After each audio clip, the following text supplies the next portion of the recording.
Protests are unfolding in and around the Durban CBD this morning, and this is as the city reels from illegal strikes by some municipal workers belonging to the South African Municipal Workers Union. We take you now to Newzroom Afrika's Karinda Jagmohan, who is there. Karinda, good morning. This seems to be separate from the SAMWU labour-related strike. What are protesters saying? What are you hearing there? Certainly, good morning, Iman. Well, this is a separate strike, and as we chat about it, I want to show you the visuals of the two armoured vehicles that have been trying to push some of the citizen protesters back into this Thokoza hostel. The protesters are the residents of this area of Durban, the Durban CBD and surrounding area, that have not had electricity for the past 2 weeks in some cases, and they're also facing constant water interruption. Now, from early this morning, some of the residents, led by young people, students, one of them an EFF supporter, student leading this protest, burning tires and some of the refuse that has been left because of the municipal workers' strike. They say that the situation has gone to a point where they cannot conduct their day-to-day lives because they don't have electricity. As a result, they embarked on this protest, and about half an hour ago, the Metro Police as well as SAPS beefed up their response, brought in these two armoured vehicles, and just before you came to us, they were spraying water on some of the protesters, trying to push them into this hostel. So we're just standing by as well, and you can see frustration by some of the women of this hostel, throwing out what I believe to be is boxes as well, throwing this out too. And they say the situation has gone, it's quite a dire situation. Behind me you can see the remnants of the protest, and this is across parts of the Durban CBD, so at various intersections where police or public transport was blocked. Now, the situation across the eThekwini municipality is such that service delivery in all its aspects has been disrupted.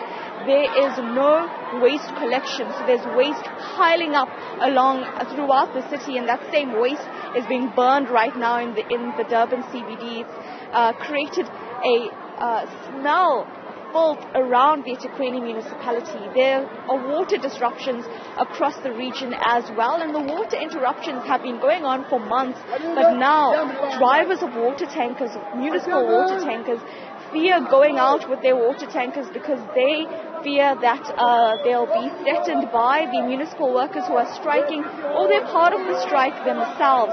The same with those who need to fix the electricity issues. It's unclear whether the current electricity disruptions and water disruptions are directly linked to the strike by the municipal workers, but as a result of those disruptions, the city is in the state where there's no service delivery, and residents are becoming increasingly agitated, frustrated, not having power for 2 weeks, not having constant access to water, and also living in this filth that you see here. This pile of dirt is maybe just a small pile compared to what's around the city, where there's just massive mounds of filth because waste has not been collected. The eThekwini municipality says that they deem the municipal workers' strike illegal. They've obtained a court interdict because of it. I just want to walk back to where I see some action possibly taking place, but they also say that several employees, municipal employees, have been suspended. There are 13 municipal employees appearing in court this week. And going forward as well, negotiations are underway between the municipal workers, SAMWU, as well as the bargaining council over an increase in their salary. But as that happens, work is at a standstill. The municipality says they've called the employees back to work, but it doesn't seem like there's anyone on the ground that can make a significant impact with regards to the state of the city as it is. So that is what is happening right now. Initially this morning, we were going to tell you about the challenges of elderly citizens who don't have access to water because there are no water tankers going to many parts of the city, and they're still in that situation. And currently now, the frustration, especially by young people, is that you can see happening right now, where they do not have electricity and they cannot go about their daily lives. You see more. These are boxes as well of condoms that are being thrown out of the hostel and other boxes as well being thrown out towards these armored vehicles. So this situation continues in Durban. Police and Metro Police are on standby, and they're using these 2 armored vehicles essentially to keep the road clear. But we'll keep you updated as this goes ahead. The EFF says they want to meet the eThekwini mayor to discuss this standstill the city is at. They say that the municipality should heed the words of the municipal workers that are calling for an increase in their salary, but at the same time they need to find a speedy resolution because residents can't live like this, really sitting in wasted filth and without access to electricity or water in many cases.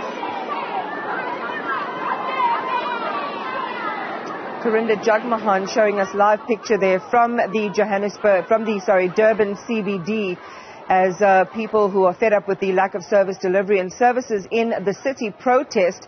As Karinda has been explaining, there are some developments from an administrative perspective, but still no resolution around the SAMWU strike, which is ongoing and leading to a lot of the dysfunction that you see in the city. And it coincides with other residents in the city of eThekwini complaining about things like electricity and service delivery as well. So, Karinda, just a final question before we leave you. The situation seems to be building up, and there's a possibility it could escalate. From a city perspective, is anyone, aside from the police, anyone there in a position of authority to talk to anyone? Is there a particular group that's leading the protest, or is this just a spontaneous outpouring of frustration? Well, it's a mix of both. Initially, it was students under the EFF banner in the Durban CBD that led this protest. They started last night, and it continued, or then it grew and increased with support by some of the other residents in this area, joining them some from the Thokoza hostel joining in that protest, and that's how it grew to this point. But even around us on the roads, there are just workers who work at this nearby building or other residents saying that they also want answers. From the municipal aspect, right now where I'm standing, Iman, I can't see any municipal official or executive, but there is an increased contingent of both the SAPS, Metro Police, as well as the fire department. I'm just going to actually just try and pop into this hostel. Hopefully the armored vehicle does not come for us. But I want to try and hear about how bad it has been.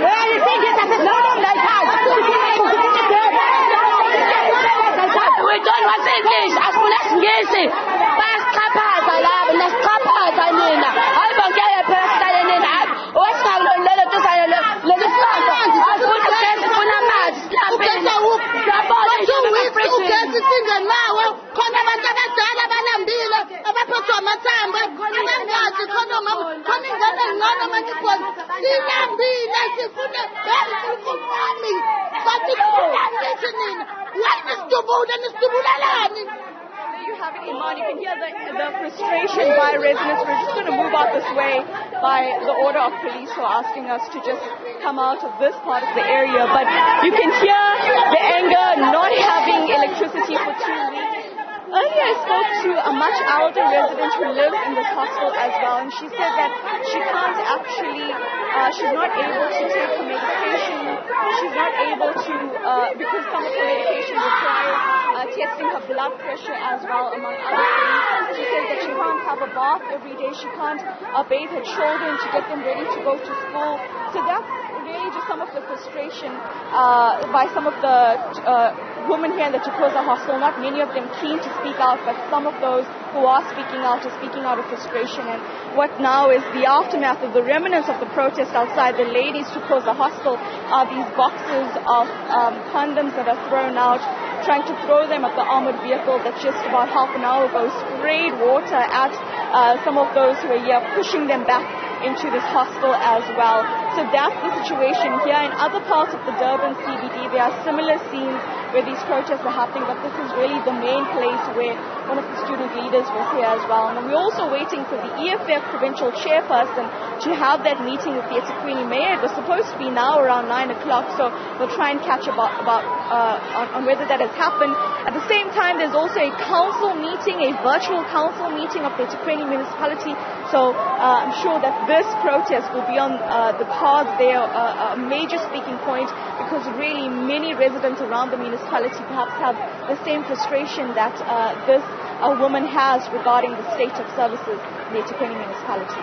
Karinda, Jagmohan, thanks for that. And just to share with our viewers, some of the sentiments expressed by the woman who did speak was with the police and their frustration at being fired on with water cannon and rubber bullets.